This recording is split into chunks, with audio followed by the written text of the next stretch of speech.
most Indian languages, in common usage, the word hatha means being adamant. This is a quality that you will need.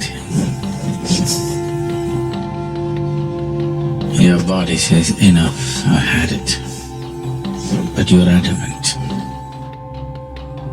This is Hatha Yoga.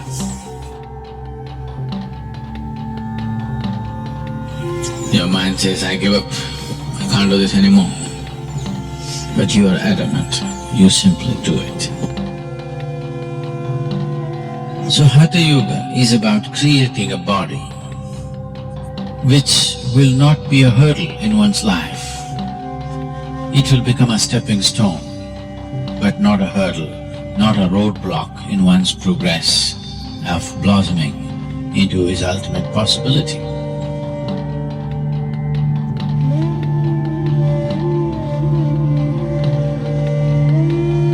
So simple tips. I am not known for giving tips. That reputation I have. But simple tips.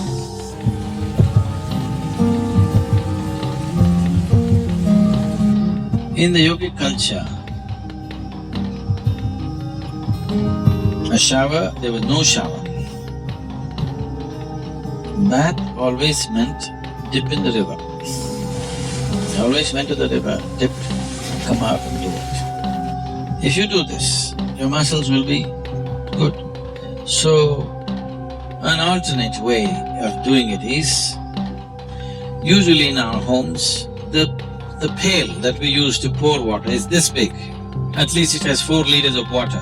If you do this, the whole body, that's it, always… I'm not going to insist on this for the ladies, your hairstyles and everything, but always a bath means the first pail of water is on your head, always.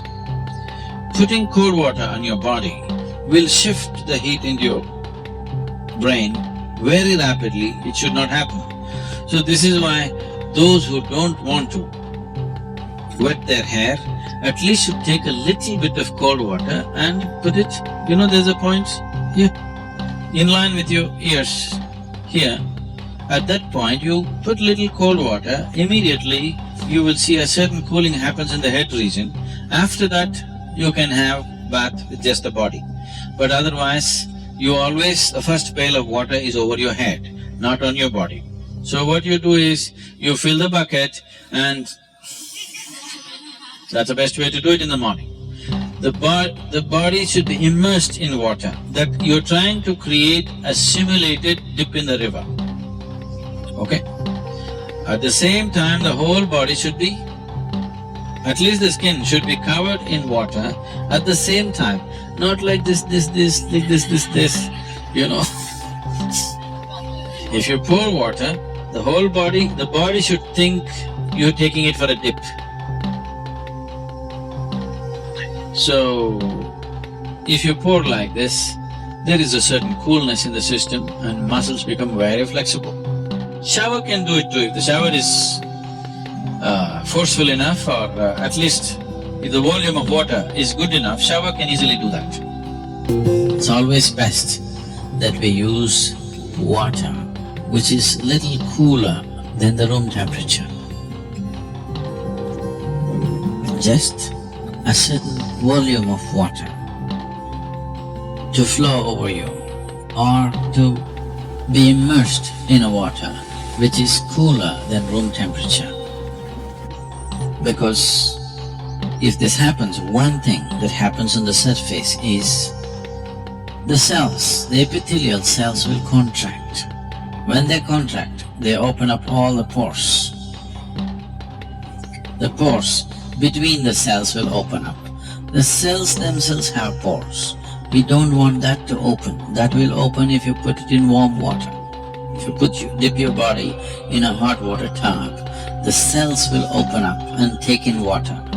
That is not always a good thing to do. You put the body in cold water, the cells will contract. The in-between spaces will open, and that's important for practicing yoga. Because we want the cellular structure of the body to be charged with a different dimension of energy.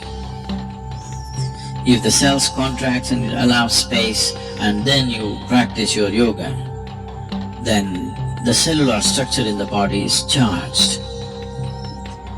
Why one person seems to be far more alive than the other is essentially because of this.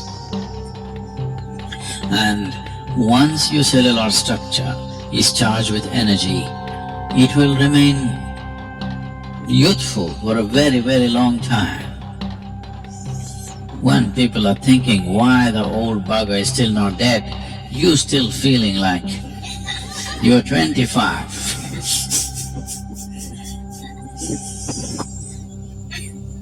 Hatha yoga is a way to frustrate the world also.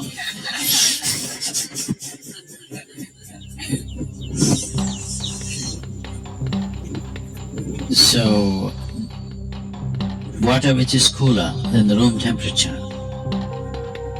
In India, it is in South India at least, it's not so much of a problem. The water is always in that temperature, ideal place. But if you're in a colder country, if you're in a temperate climate, the water may be too cold. That is not good. The water must be, let's say, within 5 to 8 degrees centigrade lower than the room temperature, not more than that.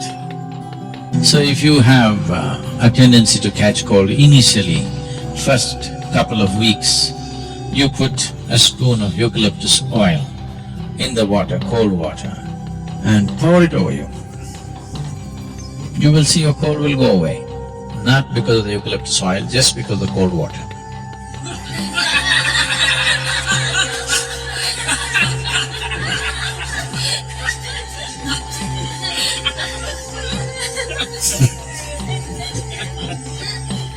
If you have an infection and something else where excess mucus is being generated, that needs to be treated differently. But as I said, the water should be just somewhere 5 to 8 degrees below room temperature, not an excessively cold water, no. If there's any kind of interaction, any kind of mingling and mixing of whatever kind, if you're in a crowd for too long, when you go home, first thing is shampoo. You must do this. If it takes 3, 4, 5 showers in a day, it doesn't matter. For a sadhaka, it's good to shower many times a day. You shouldn't overdo it. But there were times when I used to shower minimum 5 to 7 times a day. Now it's come down to maybe 2 definitely, sometimes 3. 2 is a must for you. More is good. Any kind of physical contact happens with somebody, a period of more than, let's say, 6 minutes, if you're even holding somebody's hand, before you do yoga, it's best that you have a shower. This is not a cleansing thing. We are not trying to clean the body, that's not the point. It's not because somebody is impure, you're trying to clean your body. Yoga is a way of organizing your energies into an individual.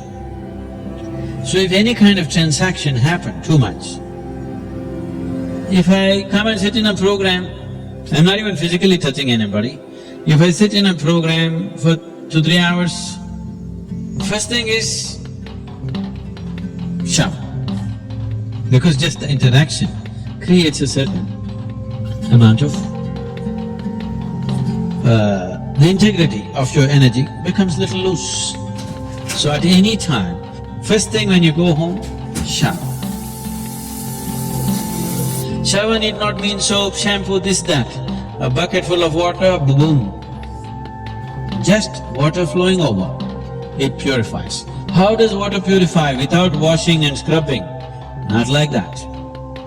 You know, in nuclear reactors, they're using certain metals, particularly metals like titanium and even platinum and few other things. If they want to purify these metals, they want metals in the purest form. In a normal laboratory process, they can only purify to a certain point, beyond that they're not able to purify. So what they do is, you make a rod of this metal and make another ring. Just move it up and down without touching. Just do this. You will see the metals will get purified. So 72% of your body is water. You just throw water over this, there is a certain purification. Not about washing the dirt on your skin, that is anyway there, that's a different thing. But a certain purification on a deeper level happens, just allowing water to flow over you. Have you seen, suppose you are very tense on a particular day, when you go and stand under the shower, you don't want to come out, you want to just stay there for some time. Those 3 minutes or 5 minutes in the shower hasn't solved any problem in your life, but when you come out, it looks like it's gone. You're like born fresh. Have you noticed this? You feel it's all gone because all that's happening is, this is largely 2/3 of it is water. If just water flows on this, certain things will change.